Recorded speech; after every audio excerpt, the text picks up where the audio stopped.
하루 1,600명 이 상황이 보통 심각한 게 아닙니다. 경제정책산업부 서상희 기자 나왔습니다. 아침마다 뉴스 보기가 겁납니다. 네. 왜 이렇게 늘어나는 겁니까? 3차 유행 때와는 달리 지금은 이 확산세가 잠잠해지지 않고 연일 최다 확진자를 경신하고 있는데요. 전문가들은 다음 주 이르면 이번 주 내에 확진자 2,000명까지 나올 거라고 전망합니다. 이 3차 때는 없었고 4차 때는 있는 것 델타 변이입니다. 지난달까지도 델타 변이가 다른 나라에 비해 확산 속도가 느린 편이라던 정부는 어제는 매우 심각한 수준이라고 말했습니다. 이 전국 확진자 10명 중 3명이 이 델타 변이에 감염됐다는 통계도 있던데, 그 통계대로라면 뭐 하루에 수백 명씩 나온다는 건데요. 일단 델타 변이 자체가 현재는 전수검사는 아닙니다. 10명 중 3명이라는 것도 이 확진자 중에 일부 표본을 뽑아 검사했더니 10명 중 3명이라는 건데요. 델타 변이는 기존 바이러스보다 전파력이 2.7배 강하다고 알려졌죠. 이미 우리 지역사회에 더 퍼져 있을 가능성이 있습니다. 이 다른 코로나 바이러스도 마찬가지지만 이 델타 변이도 해외에서 들어온 거잖아요. 네. 그럼 들어오기 전에 막아야 했던 거 아닙니까? 사실 2번의 위험 경고 신호가 있었습니다. 그래프로 정리해봤는데요. 델타 변이가 국내에 처음 유입된 이후부터 이 델타 변이 확진자 수를 기록한 건데 이 첫 번째 신호는 국내 첫 감염 사례입니다. 인천공항 검역소 근무자들이 해외 입국자 관리를 하던 중 이 델타 변이에 감염된 사실을 정부가 5월에 공개했는데요.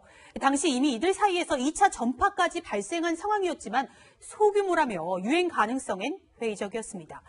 두 번째 신호는 2배입니다. 6월 20일부터 27일 델타 변이 확진자 수가 73명으로 전주 대비 2배 늘었는데도 방역 당국은 우려할 수준이 아니라고 했습니다. 이후 델타 변이 증가폭 매주 2배씩 늘어난 겁니다. 자, 이제 입국 절차를 강화한다고 해요. 내일부터는 이제 우리 국민들 해외 나갔다가 국내로 들어올 때 이 PCR 음성 확인서가 있어야 한다고 하는데 이게 아직 의무가 아니었나 보죠. 기존에도 의무긴 했습니다. 외국인이나 내국인 등 해외에서 입국하는 사람은 이 PCR 음성 확인서를 내고 2주 격리를 해야 합니다. 하지만 이 내국인은 시설에서 격리하는데 동의한다면 이 음성 확인서가 없어도 입국할 수 있었는데요. 내일부터는 이 예외가 허용이 안 된다는 겁니다. 지난달 델타 변이가 유행인 인도네시아발 입국자 중 확진자가 240명이고 이 중 내국인이 132명에 달하자 이 같은 조치를 취한 건데요. 선제적으로 인도네시아만 먼저 적용했는데 그게 불과 열흘 전입니다. 해외 검역을 선제적으로 강화했어야 했다는 이 전문가들의 지적을 감안하면 뒷북 조치가 이어지는 겁니다. 이런 와중에 더불어민주당 송영길 대표는 우리만 당한 게 아니다. 미국 등에서도 델타 변이가 발생하고 있다 말하기도 했습니다. 그런데 이 람다 변이 이건 또 뭡니까? 이 람다 변이는 페루에서 처음 발생한 이후 남미 각국과 유럽 또 일부 유럽 지역에서 미국에서 30개국에서 현재 확인이 됐습니다.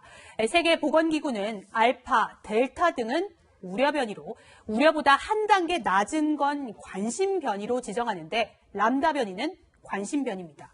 페루의 코로나19 치명률이 9%인 만큼 이 람다 변이 치명률이 높다는 추측도 있지만 현재까지는 이 람다 변이 전파력이 정확하게 연구가 이루어진 건 없는데요. 지속적으로 관찰해야 하는 건 분명합니다. 아이고, 이 람다 변이도 잘 막아야겠군요. 네, 지금까지 서상희 기자와 살펴봤습니다.